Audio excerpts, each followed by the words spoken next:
Yeah, good evening, dear listeners, ladies and gentlemen. It is that time of the day when we hold entrepreneurship development in INDABA. We, however, are facing some challenges in terms of load shedding. So I'm not quite sure which of my guests are not being load shed and who will be able to join. But we agreed that whenever time allows, they will join. So I welcome those of you that are already able to join now, and then hopefully we can have this much anticipated conversation with our colleagues, our entrepreneurs. So this is the second session or second episode of our entrepreneurship development in INDABA. And actually today is supposed to be a big day as we welcome our standing guests or co-hosts who themselves in their own rights are entrepreneurs. We wanted to focus on a number of areas of their business, but also to reflect on some of the content that we have gone through in the chapter 3 of our online course on entrepreneurship development. Right now, I can see that we haven't got anyone who have joined. The majority of them have shared with me that the load shedding schedule is to start now and is load shedding level 5, which means it might take much longer than we anticipate. So that's really unfortunate, but those are the times we live in, and we are used to adapting. That's what entrepreneurship is all about, the ability to adapt to any situation that presents itself. So I thought that as we kick off with this guest, we should look at the following points. First point is the purpose of the enterprise itself. That is the reason of its existence, more than just wanting to make a profit. So we want our colleagues to share with us what have they set forward as the purpose of their business when they were establishing their enterprises. And we will every now and then come back and check with them if that purpose is being pursued. A reminder is that no one can own their company but the shares in the company. So when you are no more, your children or any of your inheritance must be able to continue pursuing the purpose for which your organization was established to achieve. So that's the first point that we are planning to have a conversation on. And I hope any of my guests will be able to join, and so that we can engage them on their purpose of their business. The second point in this strategy framework is the vision of the enterprise. That is, what do you want your company to achieve? And your vision must be far into the future. We continue working towards it. We may not necessarily achieve it, but we continue nevertheless towards achieving it. When committed to it, we can wake up at any point in time in the night and be motivated to work towards it. The second point that we want our hosts to share with us The third point is the mission of your enterprise. That is, what are we doing in our enterprise to achieve or work towards achieving our vision? That is the how of our business strategy. It would be nice to hear from them that they have thought about how they're going to go about in pursuing the vision of their organization. The fourth point we want entrepreneurs to address is what we call the key success factors of their enterprise. These are the factors that must be in place or must be achieved or must be addressed for your business to be able to achieve its vision and fulfill its purpose. What needs to be in place and what needs to be done to make sure that we achieve our vision, mission, and objectives. The fifth point that we want our entrepreneurs to address is to share with us the goals of their enterprise without necessarily revealing the secrets to the public. But we want to know what goals are they setting themselves to achieve in their enterprise. More specifically, looking at the short to medium term goals. And lastly, we will be keen to hear from them what the business activities that they engage on a daily basis are in servicing their clients and stakeholders. Such activities are often grouped into functions of our business like sales, operations, purchasing, finance, you name it. And what are those activities specific to their enterprise, and at what life cycle level is their enterprise currently play? We will then proceed into part 2 of the session, which is second hour, where we'll then look at the various points that are raised in our module. And those are the factors that they needed to address when they were establishing their businesses, and the procedures they followed and type of issues that they were confronted with when they were doing that. So that is more generic, and that is meant to be helpful to anybody else out there that is studying entrepreneurship or is practicing entrepreneurship, to know about those factors that you need to look into when you start your business. Then the second point will be the first mover issues, advantages and disadvantages of it. What are the advantages that you have when you are the first in the market? And what are potential disadvantages when you are the first in the market? And come up with some examples of some famously known companies that have actually capitalized on the first mover advantage. We will then move on to product development and business growth, share with you what product development entails and what process one follows when one embarks on product development, and what strategies are the various companies following when they actually do that. Product development could be producing totally new product, or it could actually be about modifying the existing product to address the growing demand, or even to enter the new market with new products. We will then look also into the business model, the definition of it, the relationship to operations, and what actually a different business model exists out there.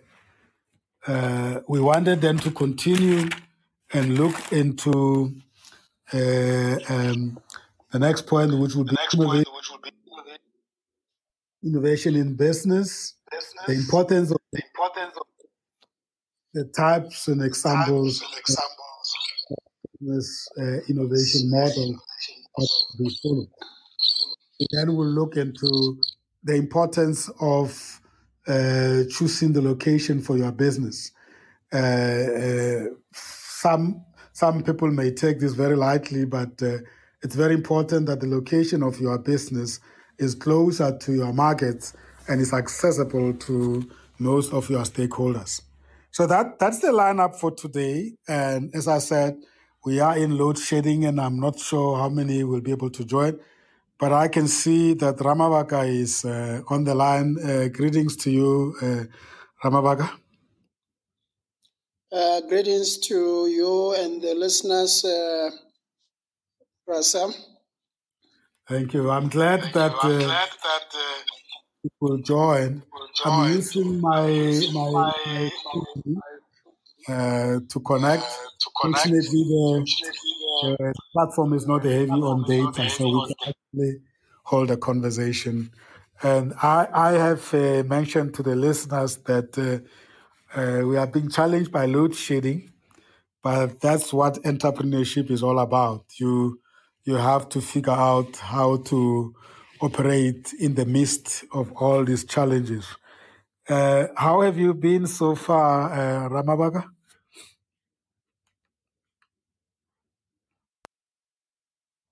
Well, yeah, I've been, it's been hectic.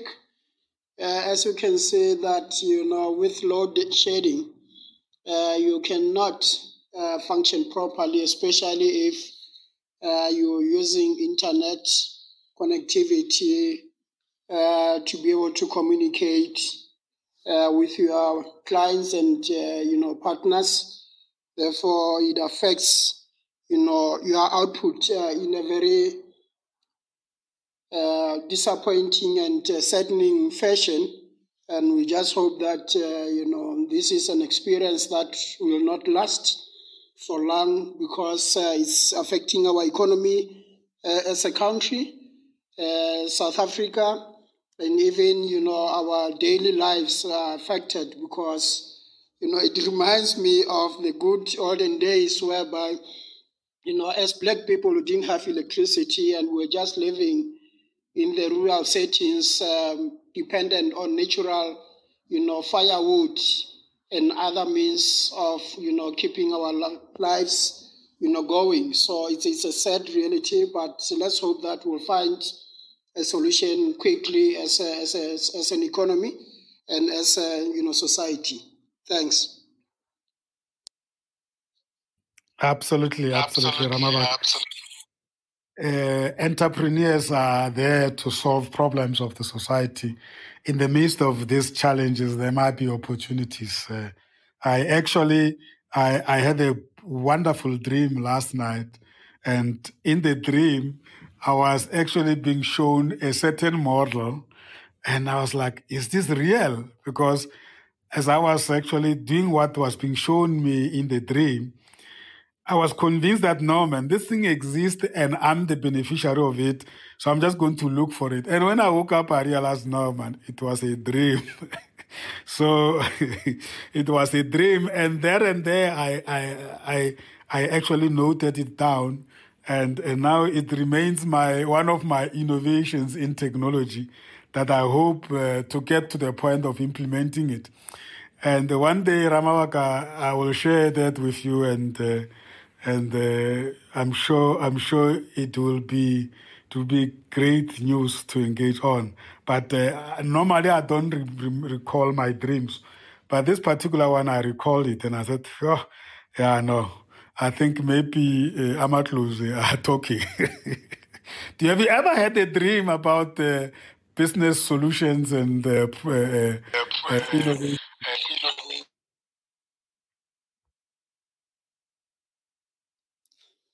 Yeah, thanks. Sometimes, especially if you immerse yourself into a particular project and you find that you're searching for a way out, sometimes, the solutions come in the dream, because you are all out, physically, mentally, spiritually thinking about how can you get yourself out of that particular situation. So sometimes it happens, and sometimes it happens even without having a particular, reference to something that I was working through. So as a person, as people, we are all spiritual beings, and sometimes we find solutions when we are, not aware of what's happening around us.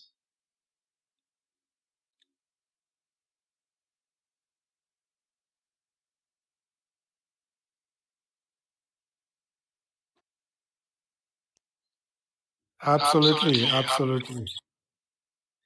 So I before you logged in, I took the listeners through the rundown of what we intended to do.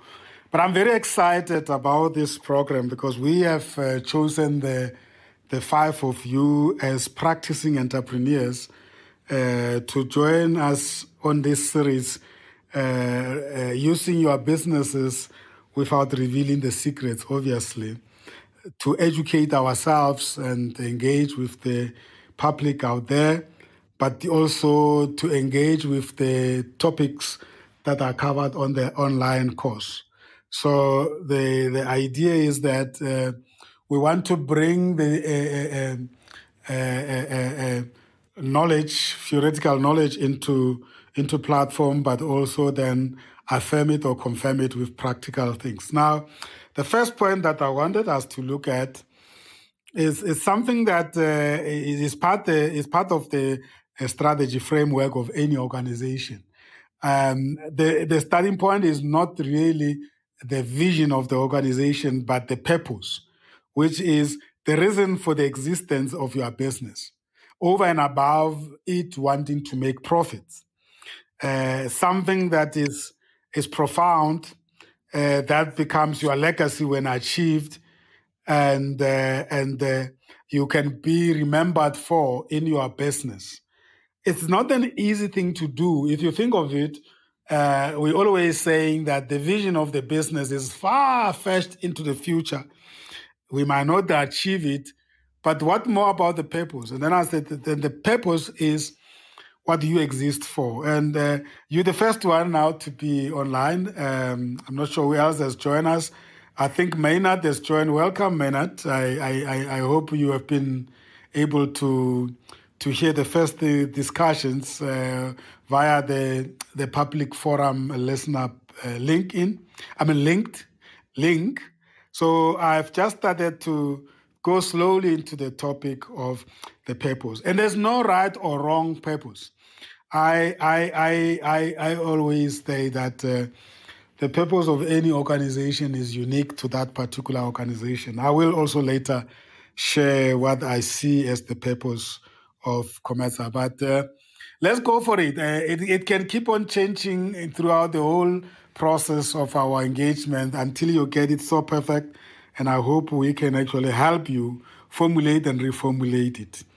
Ramavaka, Nokuma Bulela Holdings, when you established it, what did you see as the purpose of it, Ramavaka? Thanks, Sam.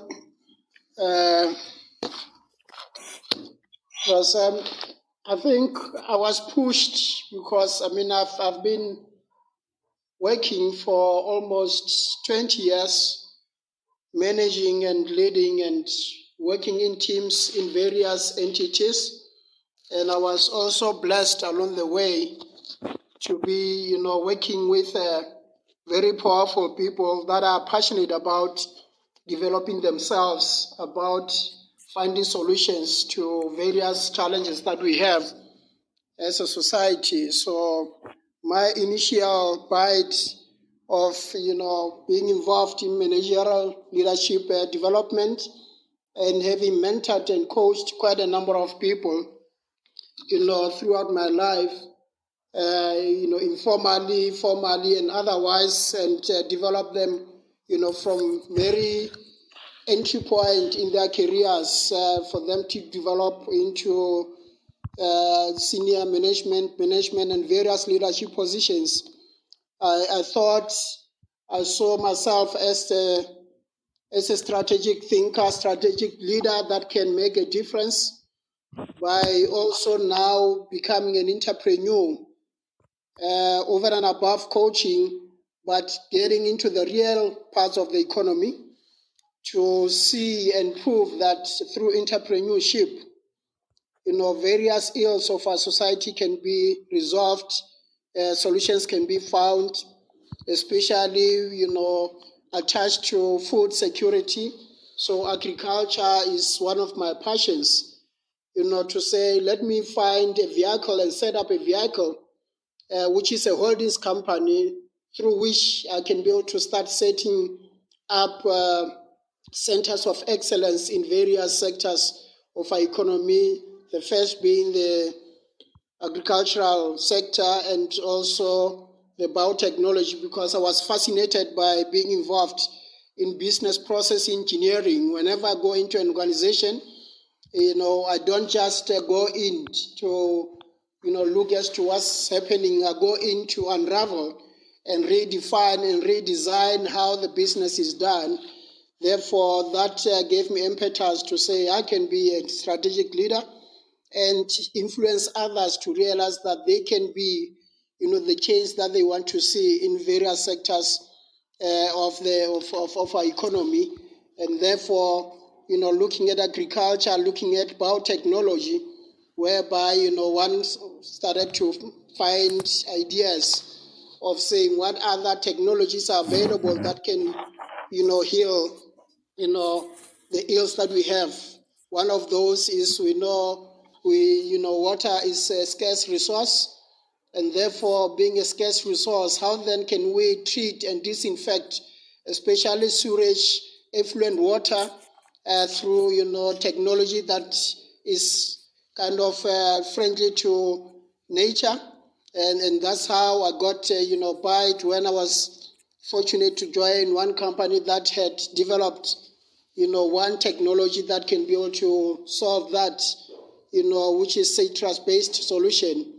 And therefore, my inroads into the biotechnology sector and also in the agricultural sector, let alone the consulting sector, which is what led me to be part of COMESA, because then, through this kind of forums, you are able to share your thought process and your thinking on how we can be able to find solutions to various ills that we find. So, that's the purpose of my company, to say, let me create this vehicle whereby I can identify sectors that, based on my skill base, based on the shortcomings and gaps that are identified, one can start making inroads and, add value in terms of delivering value to those that I get to associate with.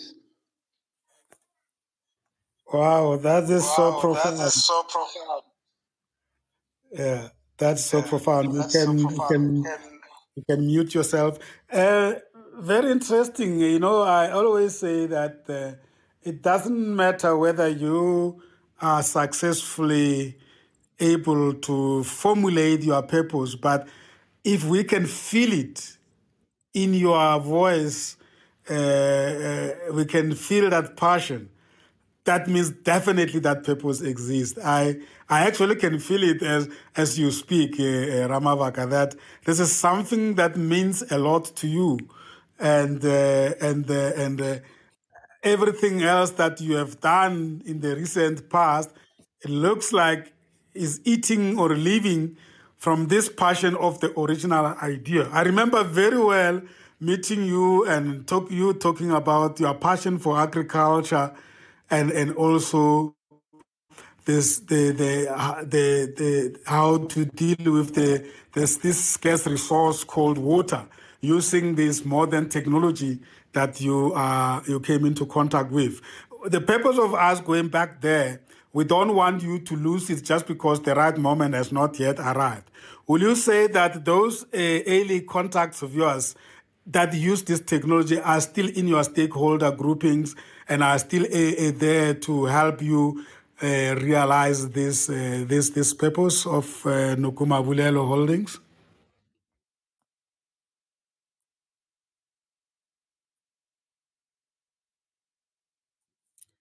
If you can unmute yourself. Definitely.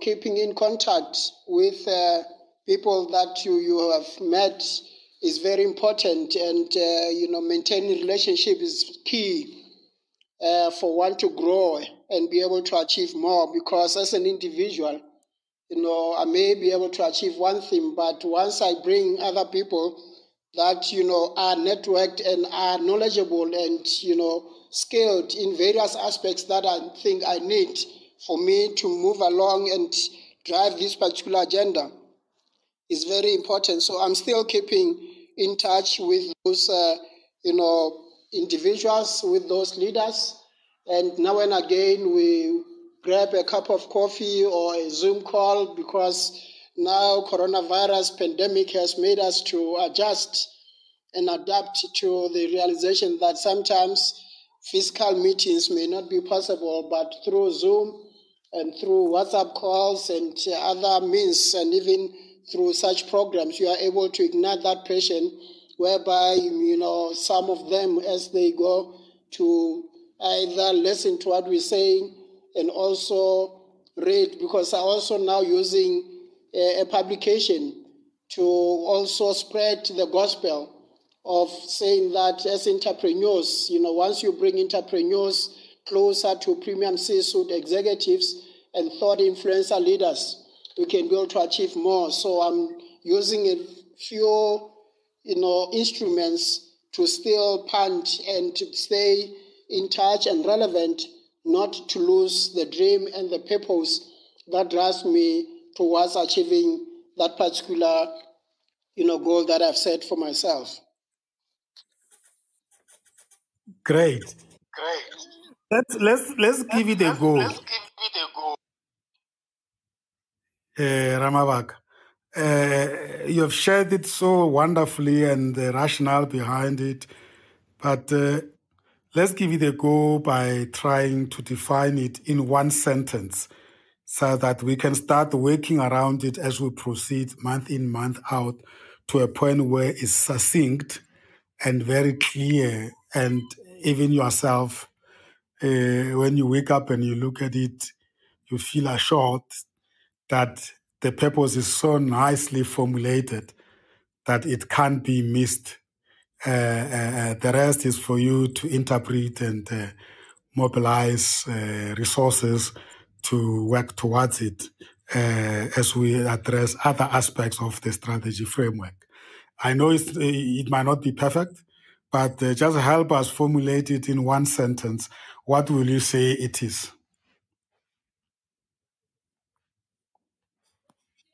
Yeah.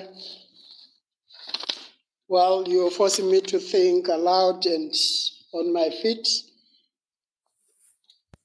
We can always maybe one improve it. sentence that I can use. One sentence I can use is, I see Nokumabulelo Investment Holdings as a strategic partner of choice, because for me to be able to have my tentacles in one or two sectors, it's not something that I can be able to do on my own. So I need, strategic partners that can be able to, and I can be able to leverage, on their strengths in terms of, technical skills, on the agricultural side, as much as I've got the strategic leadership. But, if I have to breed cattle on a feedlot, goats and sheep, including chicken, and also lay eggs, you need now to have technical people that can be able to, on a day-to-day basis, be in that chicken house, ensure that, eggs that are laid, are taken from the chicken cages, put properly into, a grading system, packaged properly so that they can be ready to go into the market. So arming myself with the right team that can be able to now ensure that this vision and this purpose come to life is very, very important. And therefore, I see myself as an enabler and a strategic partner of choice to bring life to my, purpose.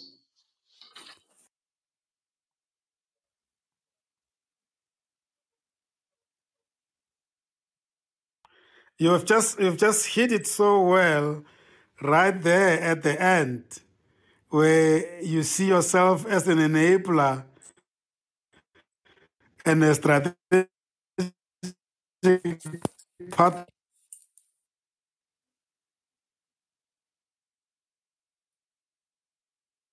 point to better it as we go along. And I know that you put an emphasis on agriculture, chicken farming, and overall farming, and all the processes that go into play when you are in agriculture and producing chicken and eggs. But for me, what comes out loud and clear is the last definition that you put together as an enabler and strategic partner of choice, specifically focusing on those sectors that you've mentioned. Is that a good start?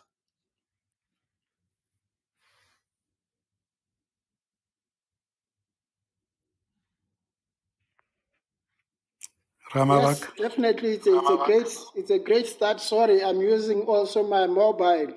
So when you remain inactive for some time, it locks itself. So you have to now try to log yourself in terms of the PIN. So sorry for the delayed response in somehow. No, I think you have captured it very well, and I think one will be able to inculcate that as a building block to refine exactly what is it that drives me. Absolutely. Maynard, I don't know whether you are also enjoying what I'm hearing from Ramavaka. The whole idea is that we want ourselves to be very clear about what we exist for as organizations, in this case, as an enterprise that you happen to own shares of. By the way, I put the emphasis on the fact that no one of us can own our companies. We can only own shares in our companies. So our companies are not the same as us. So whatever you do in the name of the organization must serve the interest and the needs of that company. Formulating the purpose of that company is one of the first things we need to get right. Because when you are no more, whoever inherit your wealth or inherit your assets and your company must know what you intended to achieve with the company so that they drive the company continuously into the direction you had started pursuing.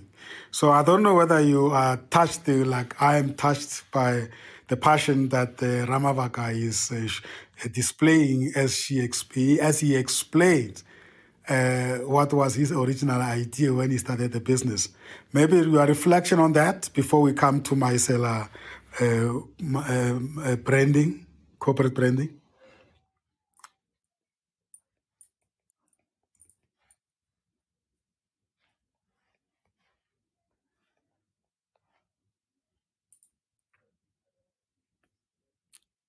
Maynard, are you there?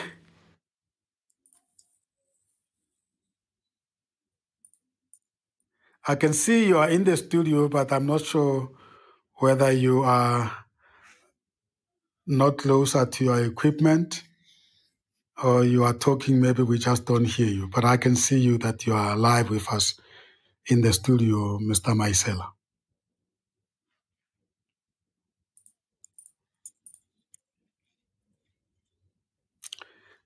Ramavak, are you perhaps able to hear Maynard?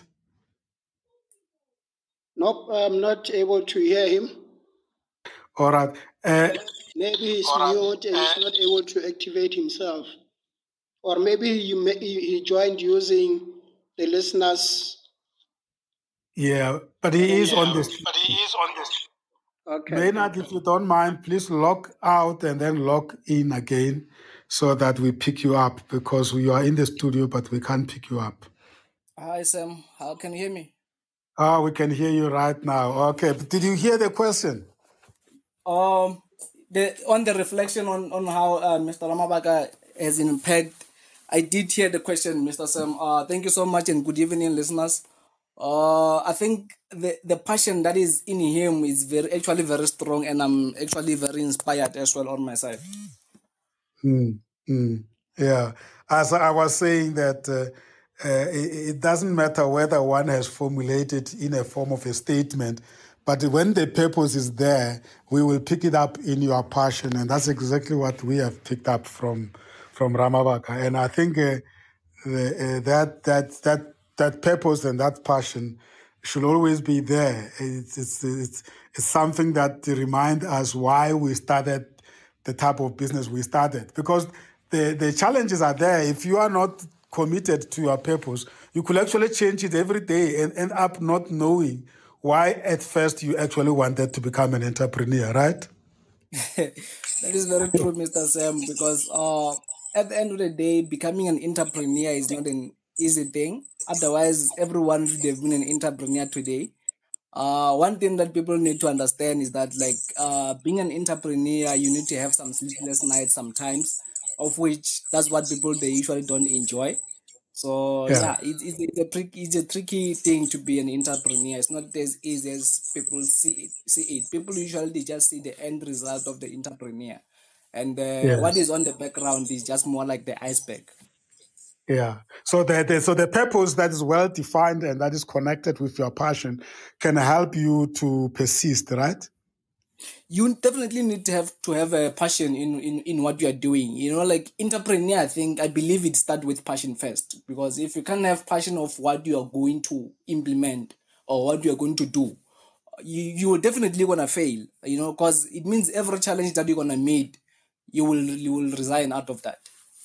Yeah, yeah. So Ramavaka says that the first thing first, he wants that to be enabler and a strategic partner of choice. So what is Maisela Corporate Branding's purpose? What do you exist for other than making profit and pursuing your vision? When you started this business, what purpose were you having in mind and what problems were you intending to solve other than your profit? You know, my business is just very straightforward. It's all about branding, and our vision is just to put people's brand out there. You know, once you have got a good brand, your buyers or your customers will always easier to remember you. So our mandate is just based on in giving you that good image in your branding. So like your Yeah. image is very important in every business. Yeah, yeah. So now I hear the vision side. We'll come to the vision because the vision is the subset of the purpose. The purpose is something that you exceed, something bigger that you exist.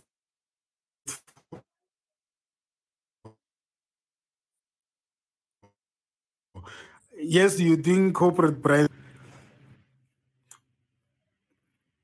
the bigger purpose than profit. Mr. Sam? Why will people want? Why will people want to? Why will people want to brand their businesses? Yes, as I've said, like the main thing is to make sure that their clients or their buyers they always identify themselves. You know, even if you go to KZN when you see a brand Comeza, we know this is Comeza, and people need to associate themselves with. So it's all about taking your image out to people at the end of the day, and that's where we always be prouding ourselves to take people's image out there to people. So the idea behind is to make sure that like people their images or their companies are well known out of there, because at the end of the day people they won't know you if you don't brand enough. So you always need to brand enough, either in a form of your branding in your shop or in your t-shirts, in your billboards, wherever you need to brand, but you need to make sure that your image is out to people. We are trying to sell your business to people in the other ways. Mm. Uh, so so you saw that people are having a problem of not being known out there, and you thought that you can go into corporate branding to help them position their business. Is that your purpose? If it's not for profit, what will you make you to wake up in the morning to go and work?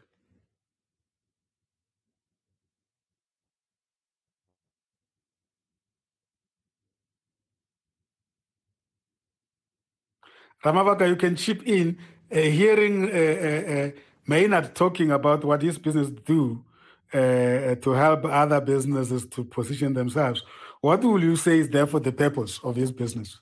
Because this we feel very strong about us clarifying what we exist for. Yes, we have to make profit, but what is the bigger purpose for which our businesses are formed to establish? What are you hearing from his words? Well, what I'm hearing is his purpose is to build and promote the brand of those that he does business with. Appreciating that the outlook, how an individual or a company present itself to the outer world, is very critical for it to be able to grow and scale and make an impact in whatever capacity. Absolutely. I mean, Maynard, I can talk from experience as you have done quite a lot of branding for us. And you might not have seen when I have received the T-shirts that you branded, I have a smile to my ears here when you leave. So that means there's something that makes me fulfilled, which is probably I want my brand to be out there visible. And you enable me to do that, to achieve that, because of your knowledge of branding and the fact that you set up this business to do that. So am I right, therefore, to say that your purpose of MySeller corporate branding is actually seen through your clients, whom you are helping to position the brand of their organization, so that those stakeholders and clients that do business with them will recognize them as being professional. I don't know whether that speaks to it, but we want you to, because I know the purpose is there, the passion as you show as well, the commitment you have to the business. We just want you to distill it and say, I think this is what it is. And it's not going to be perfect in the next 2-3 months. By the end of next year, I'm sure you'll be the one who will be saying that my purpose is 1, 2, 3. This is the reason for my existence as this company. And within that purpose, this is my vision, right? What will you wake up in the morning for other than for profit? I hope we help you to think about it. So we can also leave it open-ended until you probably apply your mind to it. But is this helping?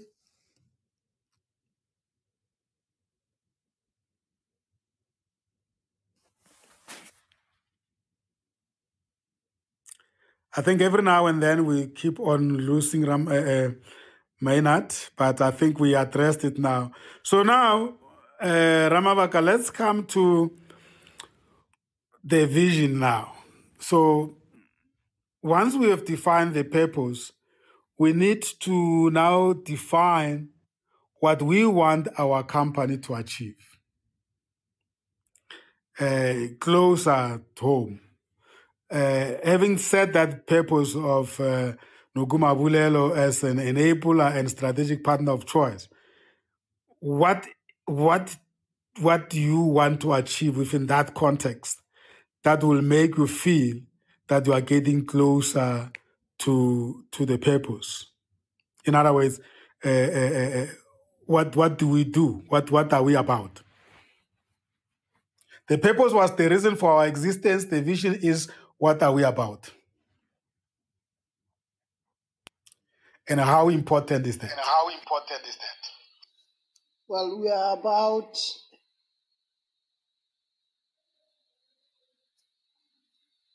making sure that, our vision is to ensure that we are grown to such a level that we can create more employment and wealth through the initiatives that we implement within our 4 strategic business units.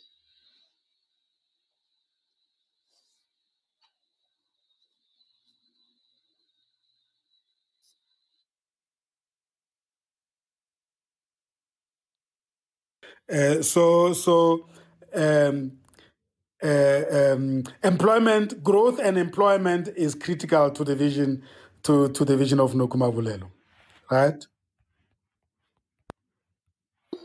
That's exactly where we are. I like it because it's a simplified growth and employment. It is impossible to achieve employment if there's no growth, right? Yeah, no, you cannot. You cannot create employment. You cannot be able to service more clients, if you don't get to grow. I mean, when we started, we were focused more as a wholesale and distribution company.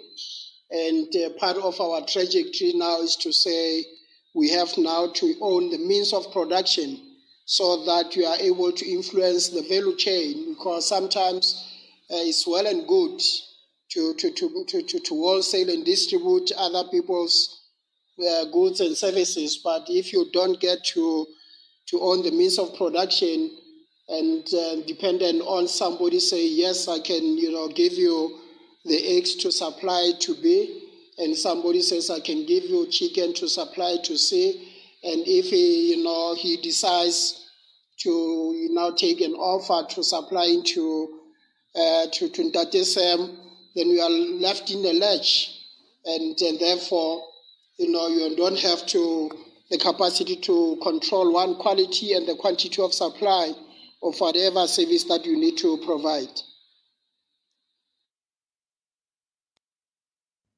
Great stuff. I have 3 keywords here: growth, employment, and means of production. That sounds like it as your vision.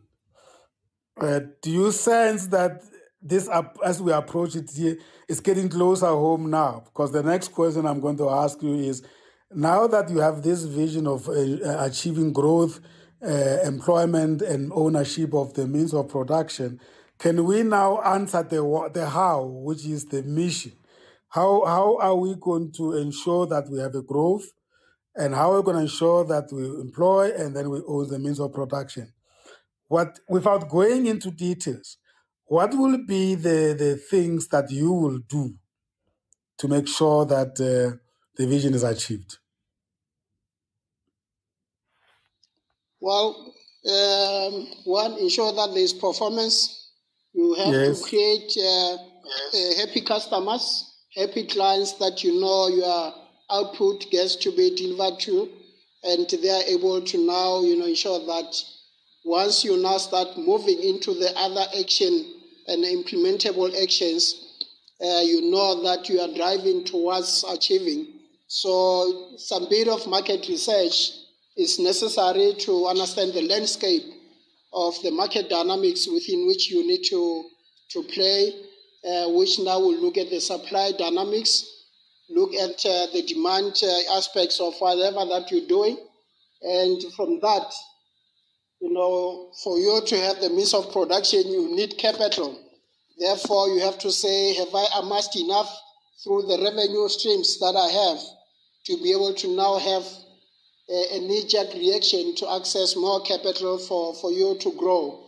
And now talks to, my purpose to say to be the enabler and the strategic partner of choice, because through the networks and wherever that we have come and I've come across is to now leverage on those to say, I've got a piece of land here as one of my, fourth strategic business unit is around property.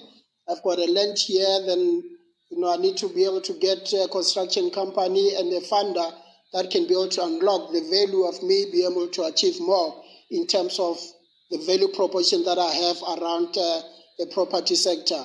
The same with the agricultural sector. If I need to, now own the means of production, where is the arable land, and in a good area where I can be able to breed cattle, goats, and sheep, if that's my focal area, and who are the expertise and the other players that I can bring on board, with both financial and non-financial resources to enable that particular goal to be achieved. Wonderful. So Great. So the mission is really the how of achieving the vision, and you are saying that conduct research for you to have insights into the market dynamics, and also you need to address the issue of revenue streams so that you're able to acquire capital that you so much need. So now, if confined to those weights, just give me in one sentence what will you then.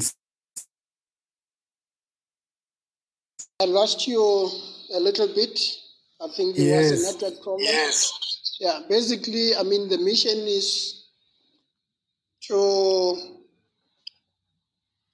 grow my company through acquisition of assets in the agricultural sector so that I can be able to have the means of production to, have eggs and chicken at a larger capacity to meet the demands that I have. As an example, that's, one mission around the agricultural side.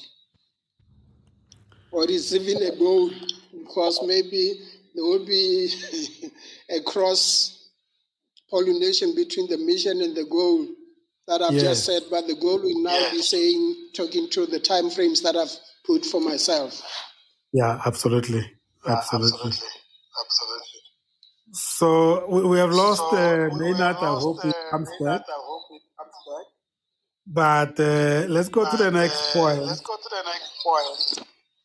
You can mute yourself for a while. You have actually started addressing some of the key success factors, but if we go onto a list to say 1, 2, 3 must be in place for us to be able to can even dream of success, what are the things that you feel you are not addressing, but you believe that if you were to address them, really the vision, mission, and the purpose will be achieved?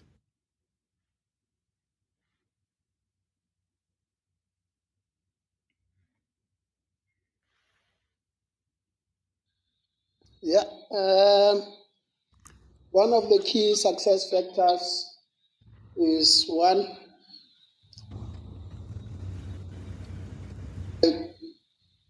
strategic partners that can be able to, walk the distance with me.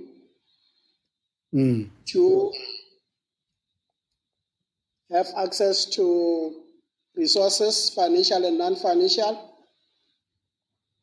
3, have a phased approach in terms of,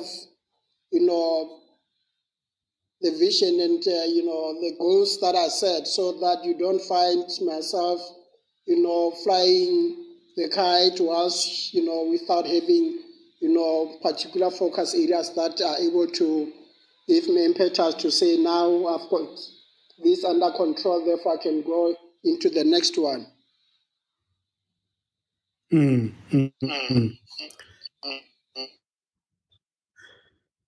Great stuff. Strategic partners, access to resources, phased approach to avoid flying the kite without having a clear-cut focus areas. Why is this important?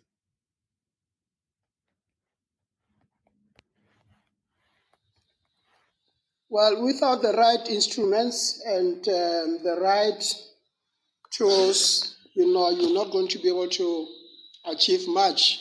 So you need to be able to define as to what are the tools that you require for you to be able to drive certain objectives.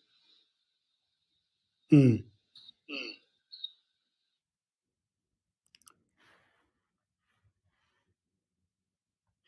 trying to re-invite Maynard into the studio because I see he has joined us now. So wonderful. I'm making notes because we want to come back to reflect on this to help you to refine them. But those are three powerful key success factors in my view. And now in terms of the short to medium term goals, keeping all those points in mind, and then, where will you say the business is, and what are those short, medium term goals that you are pursuing now? In other words, get much more closer to specifics.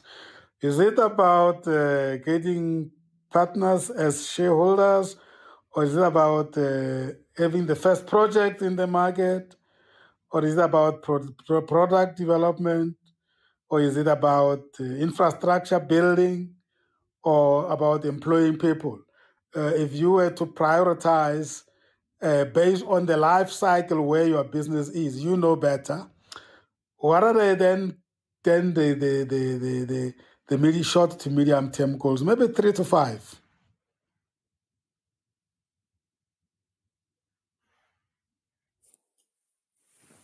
The short to Welcome back, medium Minat. goals, Welcome back, Minat.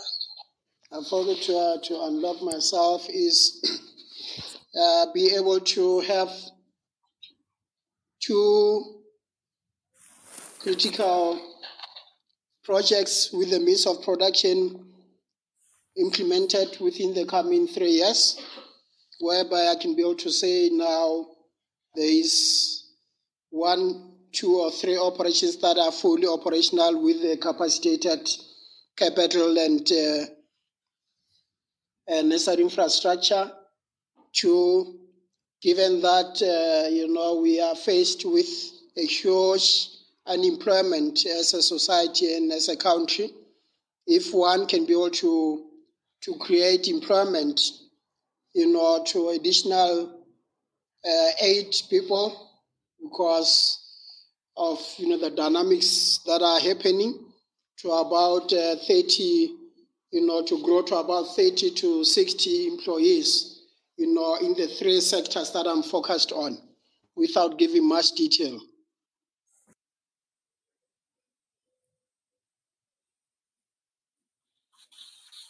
Yeah, I think Sam has just maybe not very clear, and what he was trying us to talk about was to define, 2 or 3 goals that we have set for ourselves for the coming 3 to 5 years. And when I lost him, I was just mentioning to say, part of my goals is to increase revenue,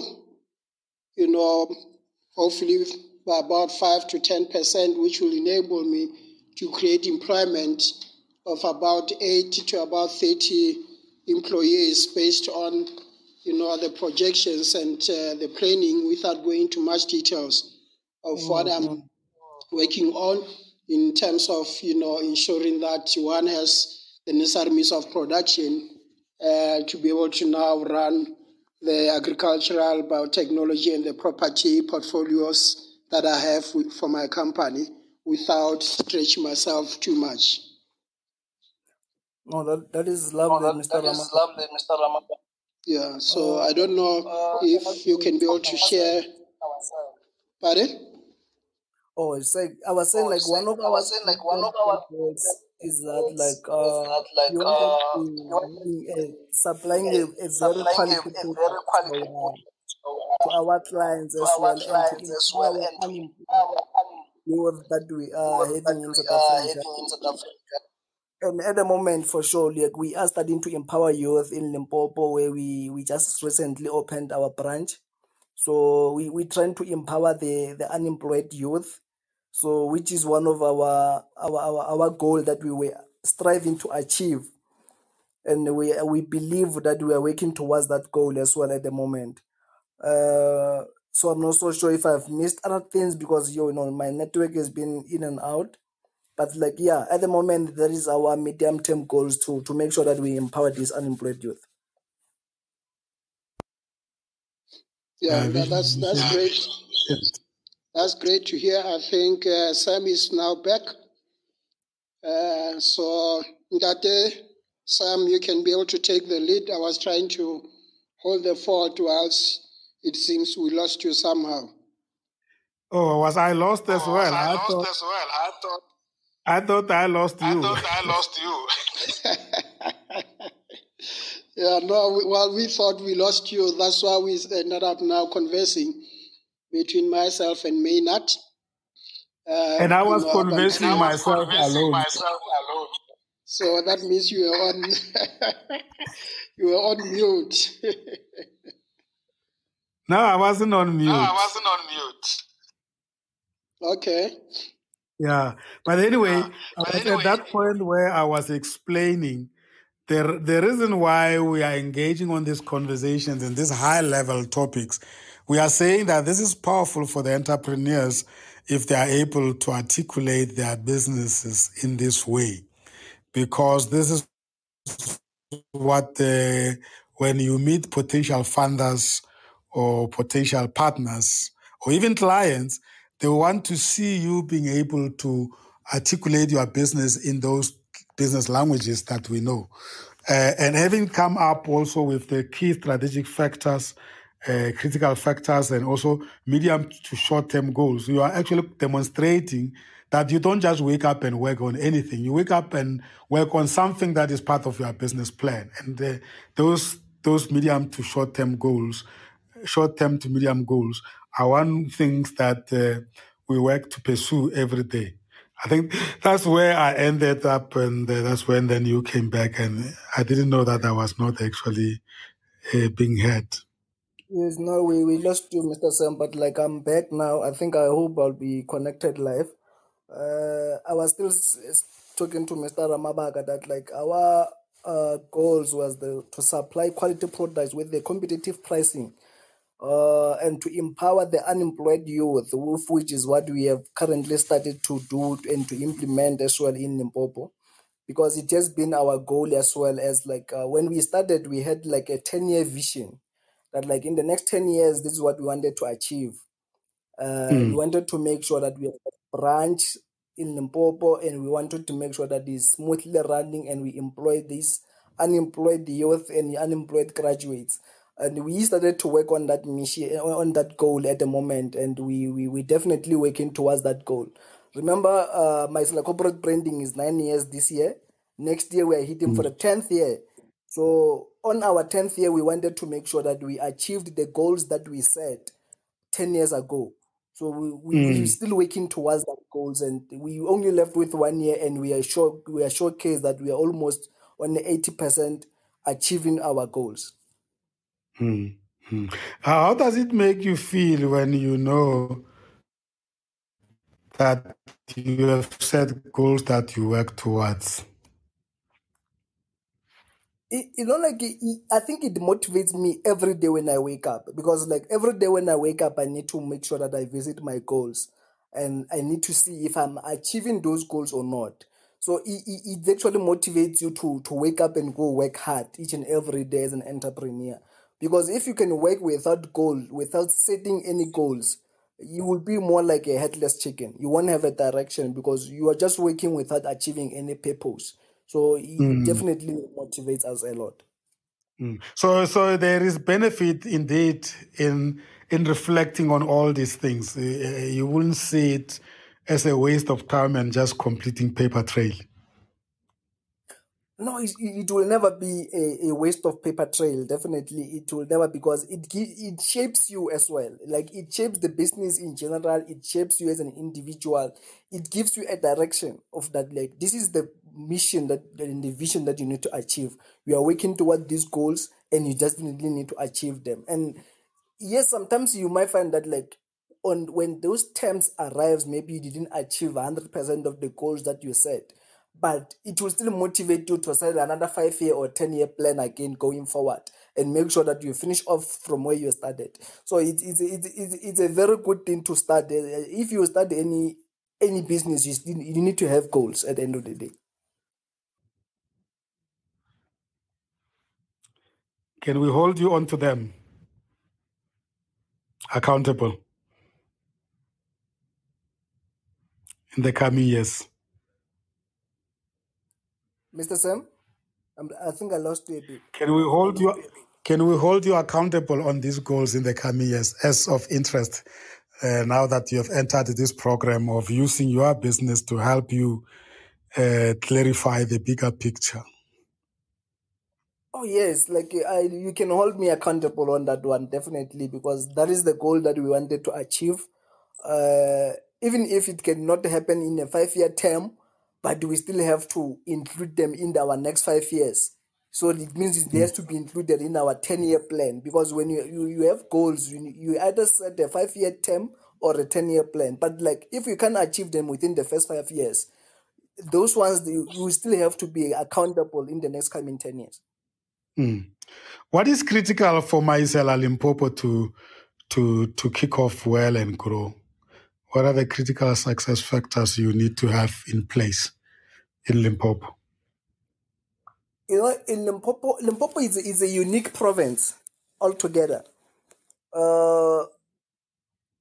We knew for a fact that like in terms of branding, we focused like on targeting this. We've got a lot of small businesses that are still emerging, and that is where our focus is, to make sure that their brand are out there. So we focus on the small businesses that are emerging. We focus on the events that are happening there, because remember, Limpopo events are happening each and every single Saturday. There is an event in Limpopo. So event branding is one of our key focus as well in Limpopo, because we know for a fact that event in Limpopo every weekend is a event. It doesn't matter what kind of event it is, but there is an event. Being a wedding, being a party. Especially in Stukune. Skukune, we're talking about weddings that side. We know for a fact the weddings is every single Saturday. Weddings in every weekend. We are guaranteed of more than 10,000 weddings in Sikukune. So that is what we pride ourselves at. And our branding, we I think we helped ourselves to introduce and to see the gap in that space as well, because we knew that people like nice things. And we therefore introduced ourselves that we are going to brand your wedding, make it remarkable, make sure that you have got all the nice things that you wanted to achieve. Have a branded water bottles, have your programs, have your welcome boards, have your every branding that you need, your backdrop, your dance floors. We make sure that we brand everything. The whole wedding will be branded and you will like it. And it's your memory forever at the end of the day. So I think we took that advantage and we run with it. And that's where we are today. Are you also doing the taking photos and videos for them, or that is not your area? No, the photos is not my area, but I've got the guys that I'm always working with, because one thing that I don't want, like I always tell a lot of people that like, if you can look at how the Indians operate their businesses, those people, they work as a group. No business is coming out of their hands. So myself, the photos and other things is not my space, but I've got people that they are very close with. Whether if somebody approach me and say, "Man, I need photos as well. I need this." I know. Even yesterday, as we speak, I just referred another client to Mr. Pasha. Mr. Pasha is another guy that is doing photos that side that I trust as well. I just referred the client to him as well yesterday, because that's what I do. I work closer with people that have everything. Even if you need deco, I don't do deco myself, but I've got people that are doing deco and the likes. But I know that if somebody approach me and say, I need deco, I know for a fact I'll just check in my phone. I'll refer you. This is the person that do deco. Myself, I'm in branding. I will brand your wedding. But if you need other things, I will still refer you to the right people as well. So that's how we need to keep the circle that close as well. We need to make sure that I can't just say, no, I don't know. And then you go around the bush looking for scams there. No, I must refer you to the proper people at the end of the day. And that's what we are always doing. And I think most people, they will think, remember, I'm doing everything. No, I'm not doing everything. I'm just knowing everyone. I think that's what is happening. That is a good point. You don't have to do everything, but you need to know everybody in your circle, in your industry, so that you can refer people to them. And I guess they also refer business to you. In fact, like I get referrals almost every day. Like it's fun enough, because looking at my December already, it's so scary. It's so scary, like when I check my diary for December, because like I've got event up until the 31st of December. Looking at my diary for the whole of December. So you can imagine the referrals that we get each and every day in terms of the event, especially referring to my corporate printing Limpopo branch. That's how it is. They've got events lined up for the whole of December already. But like the good thing again is the capacity. We're not turning people away because we know we still have capacity to cater more than almost 10 weddings in one weekend. We've got that capacity. We can produce. So if people refer, I think for us to say now we are fully booked, I don't know. I think we should have been having at least 1,000 weddings in one weekend. Then in that way we'll surrender and say, no. Now we are fully booked. But for now, we still have capacity to produce that. Wonderful, wonderful. Really is good news to hear. And also that realization that you can't do everything on your own. You have your network that can help you to fulfill the demand that you have triggered. So, Ndate Ramabaka, I know you also have a broader concept of your business. You have groupings. What are the key activities that you are currently working on? And you can group them into functions like sales operations, research, purchasing, finance, marketing. Because I guess at a certain level of the life cycle of your business, certain things are priority. I remember very well, Comesa, we are 25 years now, but there were times in the 25 years where certain things couldn't even be started because certain things had to happen first. And I can imagine that also in an emerging enterprise like yours, that there are certain things that have to happen first. What are those, Dr. Ramabak? Well, some of the key things that have to happen first is one, ensure that we have the right partners that can be able to supply the products that I'm dealing with. So I know I've got client base and people that are looking for my agricultural produce, and therefore I need to be able to now keep a relationship with my preferred suppliers so that I can be able to revolve around them to service my clients. So that's very key in terms of what I need to achieve. To transportation, because you have to move goods from point A to point B to the location of your client, from the location of your preferred supplier, or our warehouse whereby we put some of these particular produce, because we have had to now try to source a warehouse whereby we can be able to say this is a central delivery point, and from that point then we can be able to service clients that are within our sphere of operation based on the demands that we have. It's still something that we're still building on.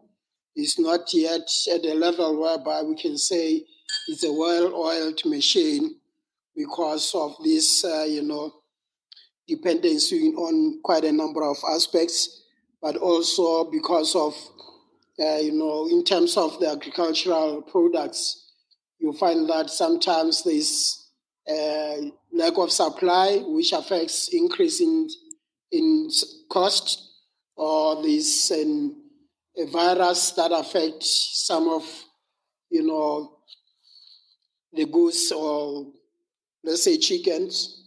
Therefore, it goes to impact on your ability to supply eggs, or even those that you have to supply, chickens with. So I'm trying to negotiate with reliable partners so that I know that I can be able to have the necessary quantity and quality that I can have to ensure that I'm able to excite my clients. And one of the telling issues is around pricing, because you find that clients try to negotiate, saying we know that the market has slowed down, or the market has picked up. Therefore, we're looking for, cheaper prices and things like that. So those are some of the dynamics that I'm dealing with currently whilst I'm trying to consolidate or solidify, my supply and value chain. I'm told that eggs are very hard to come by. And I said that this is something that we take for granted, that there shouldn't be a shortage of eggs. What causes that? Well, as what I was trying to explain, that there are, chickens have got particular viruses, and there are certain seasons whereby they are affected by, viruses that are negative to their well-being. Therefore, if there are not enough chickens, therefore they are not going to have enough eggs.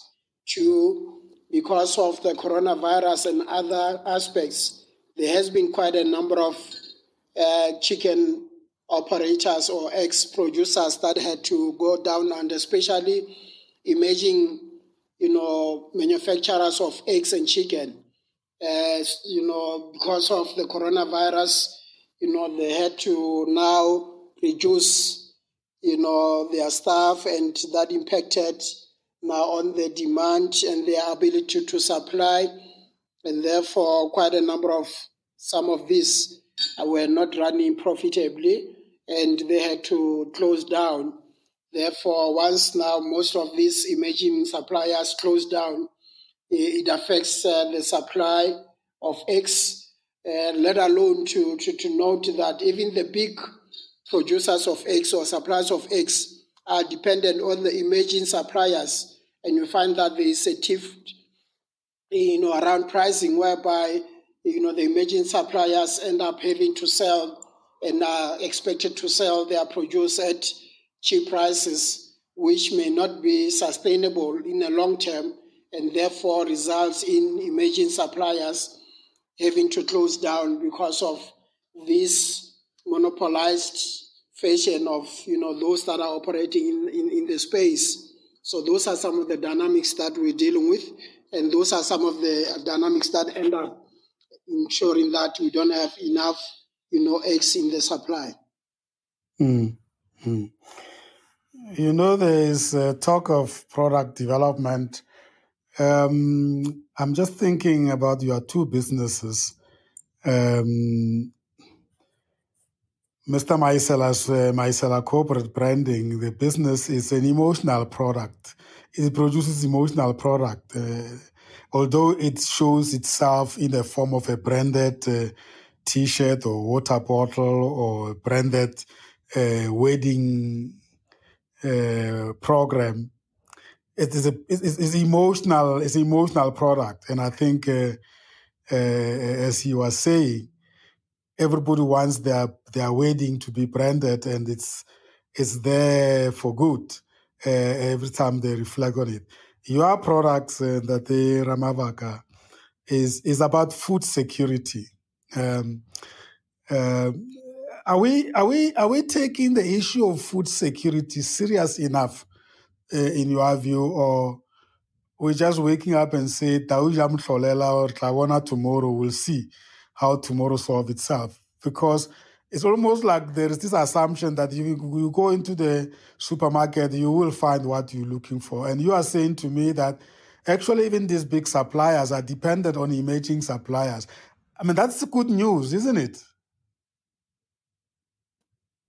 No, it's good news, in a very large way. But remember now, emerging suppliers don't have the financial muscle to be able to equip themselves to deal with some of, the demands of the market. So if there could be a different view in terms of access to funding for emerging suppliers, so that they are able now to multiply and ensure that, there is sustainable food production, that will assist in a very large way. So some of the current funding solutions, even in terms of DFI, are not responsive to the changing dynamics that are happening.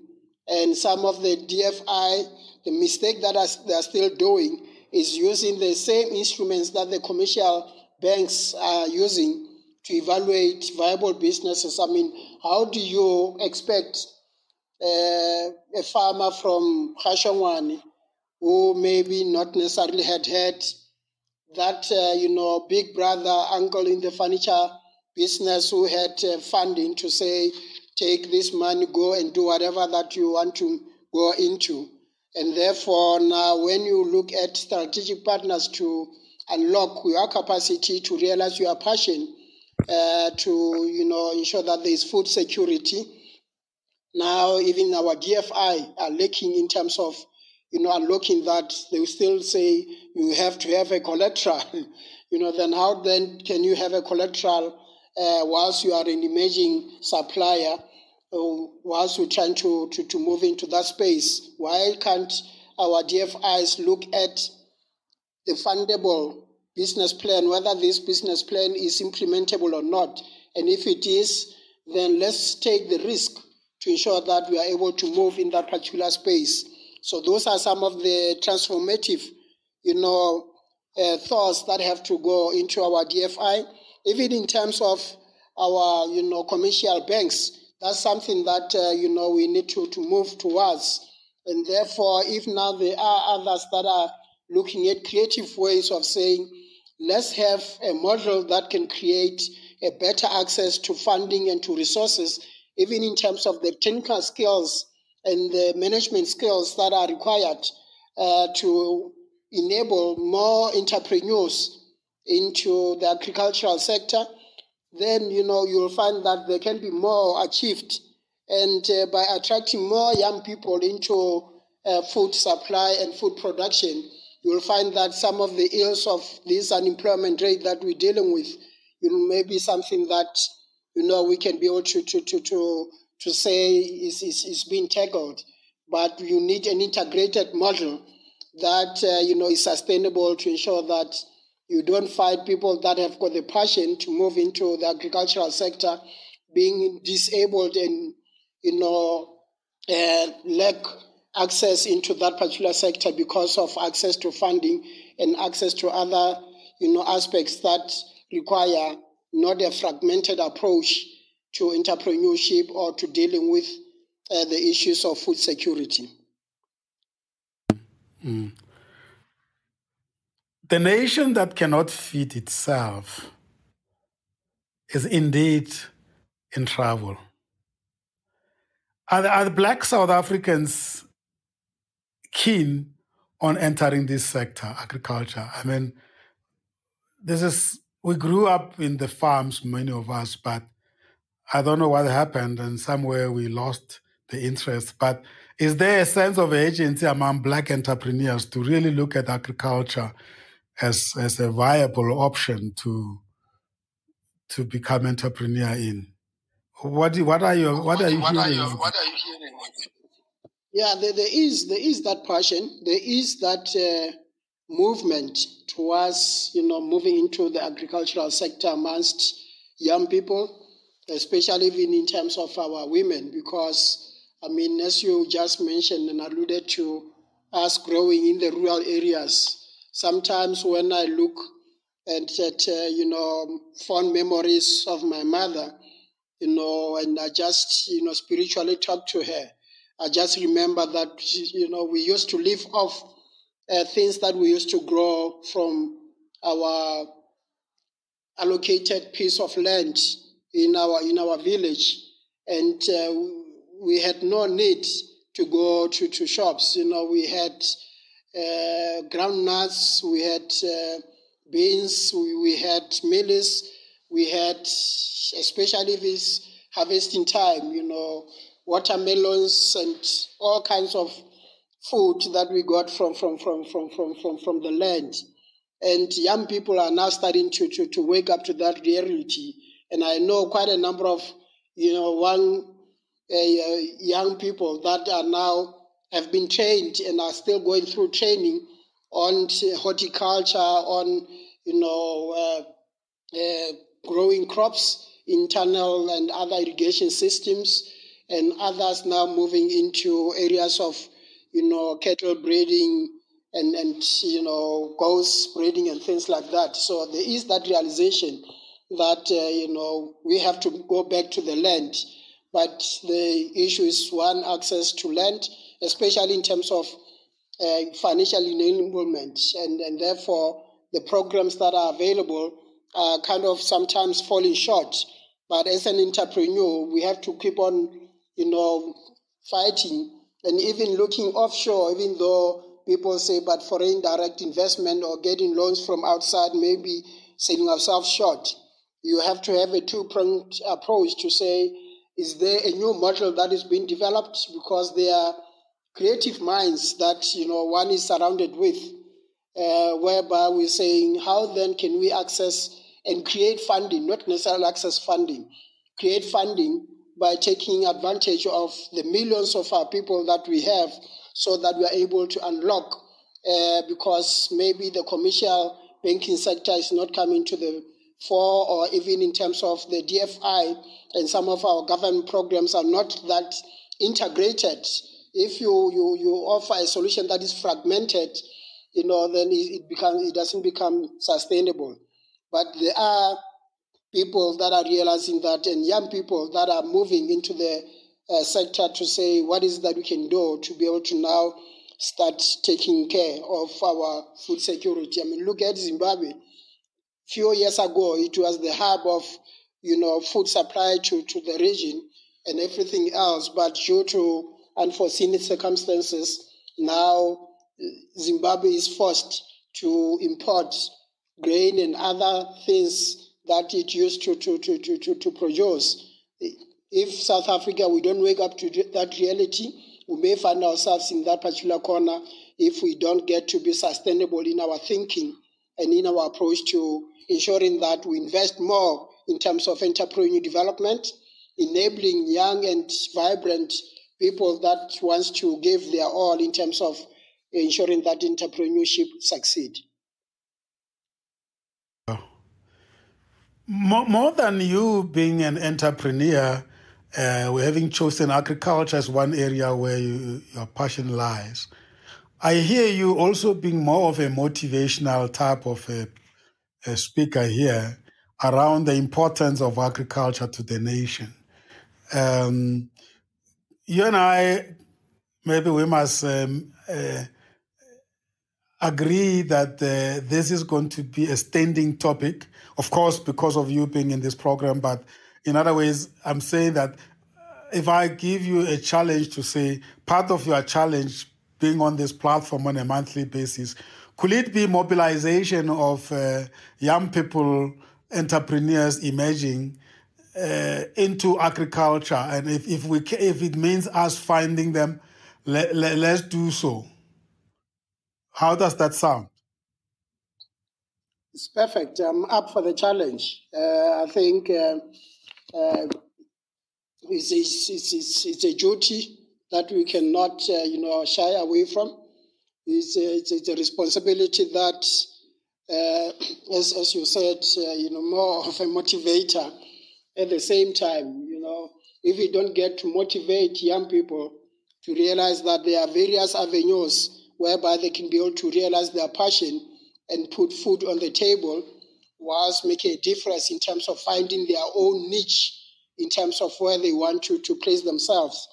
Because sometimes you have to move into an area that may not necessarily be your favorite area, but to be able to achieve a particular progress in your life, which will enable you to be able to now go after the kill in terms of the end results of whatever, purpose that, the bigger purpose that we have to serve to humankind.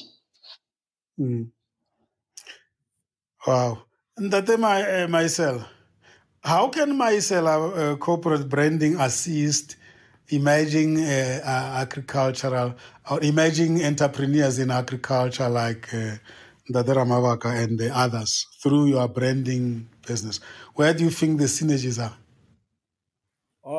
Mr. Sam, as Ndadera Mabaka was saying, I was already thinking of few agricultural entrepreneurs that I've helped before.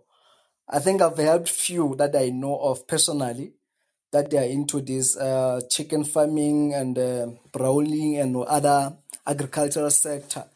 I've done a lot of signages for them, whereby when you're driving on the national roads, you can see their big signages that this is who and who as chicken farm this side. I've done a lot of branding for those kind of entrepreneurs. I think I've done around 4 or 5 entrepreneurs into that space. And it's motivating indeed to see a young generation coming into that space, because if you can look back, you will remember that agriculture is the only business that survived COVID. Uh, and it will make sense why it survived COVID, because for us to live on a daily basis, we need to eat. So, myself, corporate branding is here for to make sure that people know about their brands. You know, like if somebody now is selling chicken, people need to know where and who is that person. And for the people to know, they need to see the brand. And I think out of the guys that I've helped, 2 of them are already, now I'm also supplying the stickers for them, because they slaughter those chickens and they sell them back into market. So we supply the stickers on those things as well. They paste on the chickens and it's going on the market as well. So the myself corporate branding is always there. It's featuring everywhere, whether agriculture or any industry, any space, we always feature. We have done a lot of signages for these guys, and I think given Mr. Ramabaka will get this order as well. It's not going to happen on its own that people do realize the value that is offered in the agriculture if we do not promote that engagement. And then marketing and corporate branding is certainly one way to go. And if you have already had some entrepreneurs in agriculture being assisted by you, we want to hear about them. We want to hear how has that helped them, and also encourage them to understand, to stay there on and understand that they are resolving a bigger potential crisis in the future, because we cannot 100% import food. For now, I guess we have no choice, but that must be changed. And I was celebrating when I heard Ramabaka saying that even some of the bigger suppliers, where they are not coping, they do subcontract the emerging farmers. And I was saying that such organizations needs to be applauded, and if possible, even be invited and be appreciated, because it's not about politics now. It's about the real threat that is facing humanity. We have a piece of land, and if you don't have a piece of land, I'm sure there are farmers that are renting out their piece of lands. Collaboration could be the way while you're still sorting out land ownership issues. Food must be produced, and Ramabaka. We cannot go a day without eating. So that goes that food production has to continue and has to be intensified, so that we don't only produce for today, but we produce also for tomorrow. And, who knows, even produce for the export market, so that we are able to earn some foreign, currency and create more opportunities, especially in terms of, after the African Continental Free Trade Area, which now, gives us more in terms of capacity to supply, other nations on the continent. I mean, we know goat meat is being, consumed largely by, people of Muslim religion, countries like Nigeria, Ethiopia, whatever. So if we are able to even produce and breed goats, and the goat meat now gets exported to those countries, just imagine what, sustainability in terms of legacy, creating legacy for those that have to follow, rather than just keeping goats in our villages. We now start to do small-scale agricultural produce as, society in particular villages, and we modernize our goat handling facilities so that we are able to breed particular class of goats that can be exported, to various aspects, even to KZN, whereby, Goat is used for other, rituals. Therefore, there is a high demand for goat, supply in those particular regions. So we have to be able to understand the market dynamics so that we are able to take advantage of the potential for growth and not only produce for our own stomachs. Yeah, I see Mate has joined us. I was trying to bring her over to the studio. I'm sure she has been listening.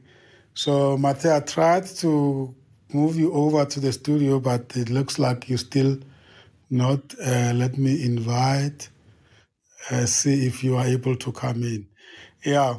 So I think there is a special angle to follow here, and that is over and above us wanting to grow entrepreneurs, we need to actually escalate this to the importance that it deserves.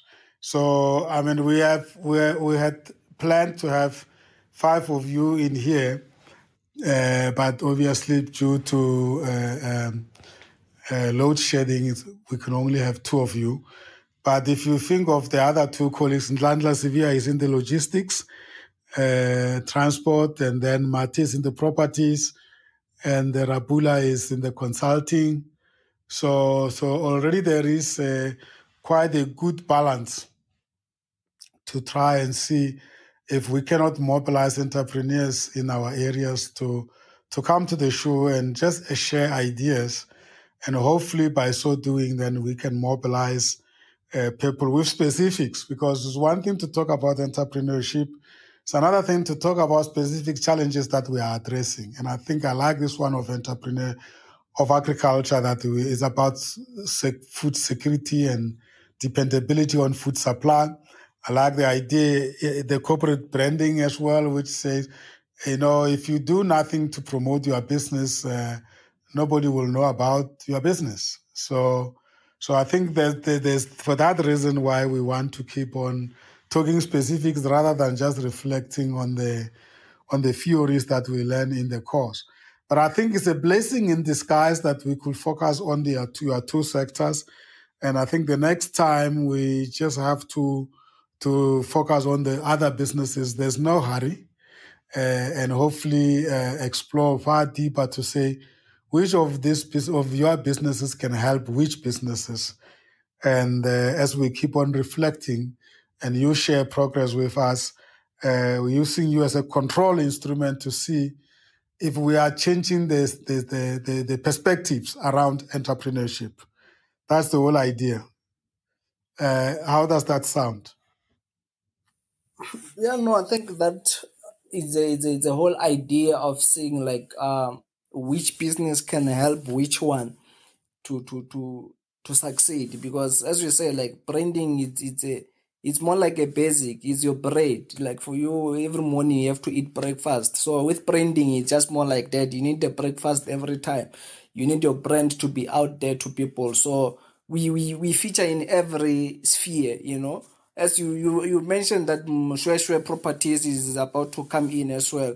I think so far I also worked with Mushweshwe personally. We in other branding things already, and I met Mushweshwe Properties as well on the very same platform on this Commerce Radio. So, but currently we work together. We deal with other things together as well. I've branded few items for her as well, in her personal capacity and in her business as well. So it shows that like businesses we have to promote this chain of entrepreneurs where entrepreneurs know each other, entrepreneurs work together. Because I believe Mr. Ramabaga might find that maybe he's taking his business somewhere far. While I'm here as well in terms of the branding, even in the PPE, your employees need to PPE for them to work in the agricultural space. We supply PPE.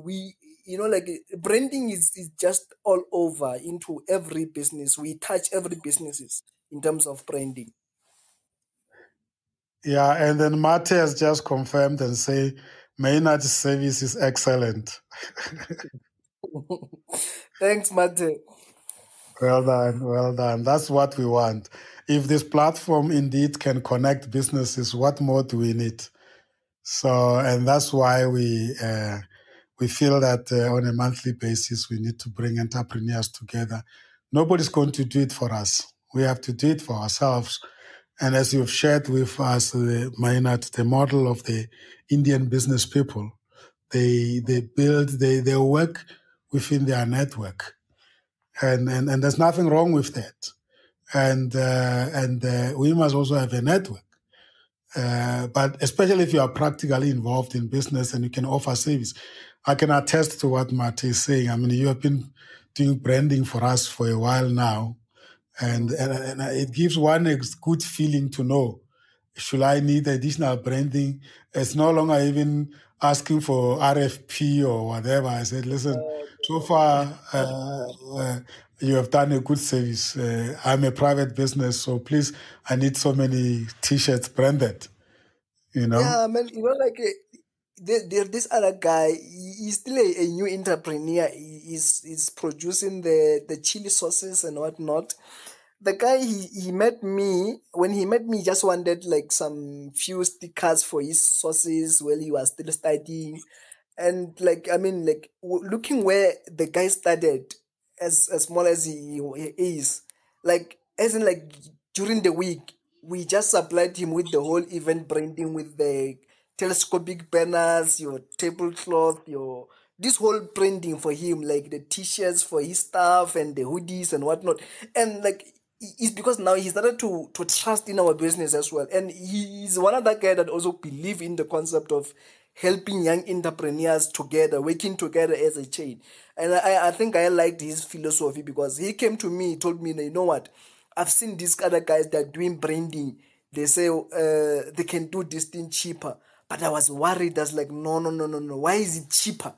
You know? And that's like, that's how it is. The thing about the cheaper the product again, the more expensive it's going to be for you in future. That's how it is, you know?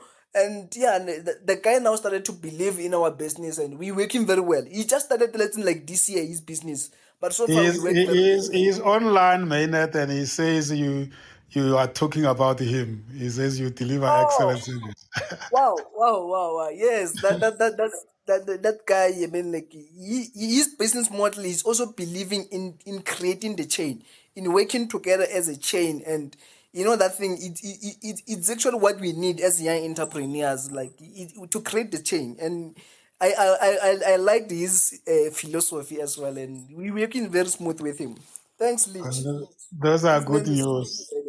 Wow, those are good news. We want him in the studio in October, Maynard. So we will invite him. We will invite him. He's a Yeah, very upcoming. let's popularize his business, because he seems to be having a very interesting model. Yeah, no, he is definitely. He's a very cool guy as well. Yeah, wonderful. Let me also just remind people that this is Entrepreneurship Development INDABA. That's the show is brought to you every month by Commerza Podcast Live.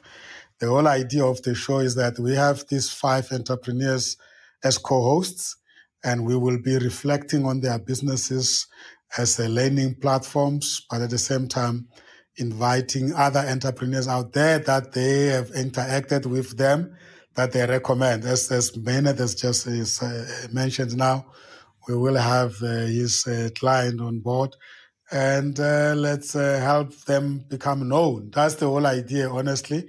And then, of course, we really want to make the whole concept of entrepreneurship real and sexy, as they always say, and nothing impossible. If you have the right type of network, the right type of platform, you will certainly make contact with the right business. And by the way, being a member of Commerza, we also connect businesses. I just connected 2 members this morning. One needed a business plan, and the other one is a provider of business plan. And we just check, are they up to date? Yes, they're up to date. We connect them. I'm sure they are talking right now as we speak. So that's really the whole idea of belonging to us as a network, but also as a member. So I think I'm glad that the 2 of you could come. Let's check out by reflecting on what this show has revealed to you today as the first series of the many others up to December next year. What are you taking home from these conversations of today, Ramabak? Thanks, Brasa. Well, what I'm taking away from this is, being able to express what you're doing, and by expressing it, at least you are able to now get to refine it to such a level that you are, improving on the model that you are working on. My second takeaway is exploiting the networks that we have so that we can, work on circulating business amongst ourselves. And so by so doing, we are able to assist each other to grow and master, whatever particular aspects and area of entrepreneurship that we focused on. Thank you very much, Ramabaka. And Maynard, what's your take? Take on this whole thing is that You can mute yourself, together Ramabaka. we need to work together as entrepreneurs, and we need to know each other. We need to know where Mr. Ramabaga is operating agricultural space, where. We need to know the location. We need to know so that I know if I need chickens, I know. I don't have to look around. I know where to go. And that's how it is. We need to create this whole entrepreneurial chain together and work together as young generation, as young entrepreneurs. I think it's very important for us to work together and to build each other. That is a very important key for me. Like sometimes they say, like, if you say you claim to be in sales, you need to also be able to sell yourself, because you can't be in sales if you can't sell yourself first. You need to sell yourself, be able to sell yourself. So we need to go out and sell ourselves, make our brand known. And those who are still starting businesses, they must also know that their business needs to be out there. It needs to be branded. It needs to be visible. You need to provide people with business cards or whatever kind of identification. And all those things revolves back to branding. So like you need to know, your business need to be known. Absolutely. Thank you so much, colleagues. We missed our other entrepreneurs, but I'm sure Mate is listening, and I'm sure Ndlandla will join us next time together with Rapula. The podcast will be available in the next 24 hours. You just go to www.comezaradiopodcast.com, and then you can listen to the recorded version of this show. That was Comeza Radio Podcast Live, and my name is Sam Zimmer. I am your host and your anchor of the show. We will communicate very soon of the next date for the next similar show. It happens once a month. If you follow us, our LinkedIn page, or follow the podcast, as I've just read the address now, you will certainly receive notification. I can't wait to have our other three colleagues with us next month. And thank you very much for tuning in. Take care and keep on working hard, and let's succeed as entrepreneurs. Thank you very much, and goodbye. Thank you, Mr. Sam. Thank you, listeners.